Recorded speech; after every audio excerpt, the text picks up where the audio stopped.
Collecting data is an essential part of computing and problem-solving, as it provides the information needed to analyze, understand, and make decisions. Data collection can be done manually, where individuals gather information by hand through methods such as surveys, observations, or interviews.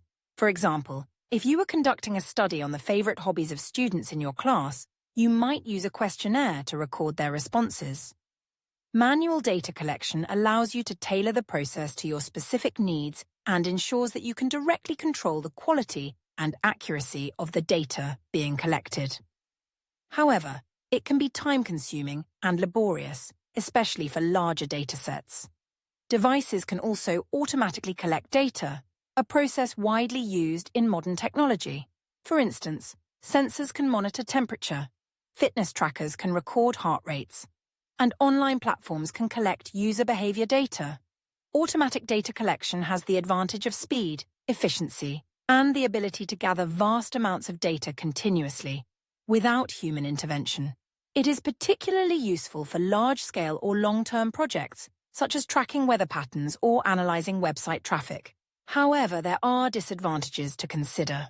Automated systems may collect irrelevant or excessive data, which can be challenging to manage or interpret.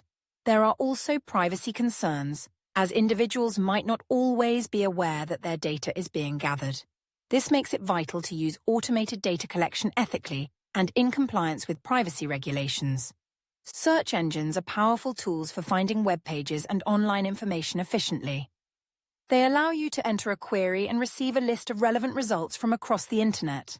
However, with such a vast amount of information available, it's important to use search engines effectively. One way to improve your search is by using search operators, which refine your results and make your searches more efficient. For example, searching for an exact phrase by enclosing it in quotation marks, such as climate change effects, ensures that you only see results containing those exact words in that order. You can exclude specific words from your search by using a minus sign. For instance, searching apple fruit will return results about the company Apple rather than the fruit. If you are looking for information on a specific website, you can use the cite operator.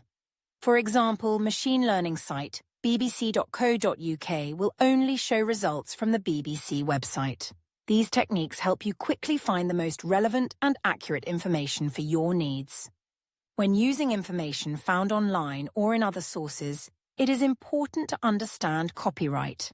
Copyright is a legal protection that gives creators ownership over their work, whether it's a piece of writing, music, artwork, or software. This means that you cannot copy, share, or adapt someone's work without permission, as doing so would infringe their rights. However, some creators use Creative Commons licenses, which allow their work to be shared legally under specific conditions. These licenses often specify how the work can be used, such as whether it can be adapted or if credit must be given to the original creator.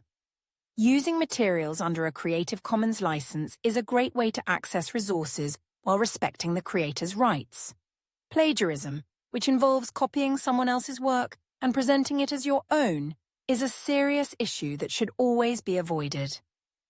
Plagiarism is essentially stealing intellectual property and is not only unethical, but can also have significant consequences, such as loss of credibility, academic penalties, or even legal action.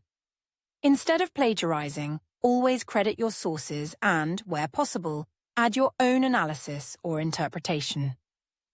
Proper citation and giving credit to original authors demonstrate integrity and respect for the hard work of others, which is fundamental to ethical behavior in both academic and professional settings.